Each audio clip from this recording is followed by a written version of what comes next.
Bayangkan negara adidaya seperti Amerika bangkrut. Ekspor pertanian anjlok 94%, petani bangkrut, traktor terbengkalai. Apa yang sedang terjadi? Apakah ini hanya kesalahan strategi atau pertanda awal keruntuhan ekonomi Amerika? Jika kamu ingin tahu bagaimana ekonomi terbesar di dunia ini bisa goyah dalam waktu singkat, simak video ini sampai habis. Jangan lupa klik like sekarang juga jika konten seperti ini membuatmu berpikir. Masalah ini dimulai ketika Amerika menaikkan tarif dagang terhadap Tiongkok. Hasilnya, rantai pasukan langsung terhantam.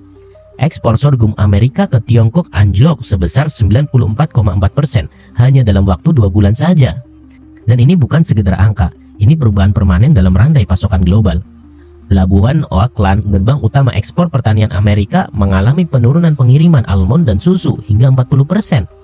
Eksportir jerami di Washington bahkan harus memecat seperempat staf mereka.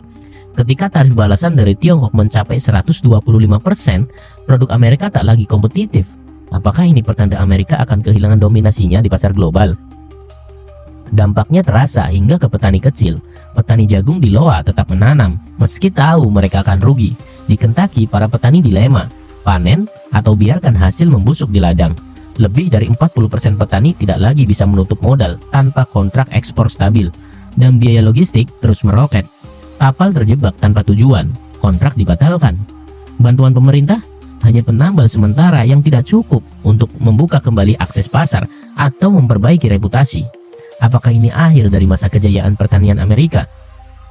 Jadi, apakah ini hanya masalah sementara atau awal dari sesuatu yang lebih besar? Sobat cerdas, apakah ini awal dari keruntuhan ekonomi Amerika yang lebih dalam?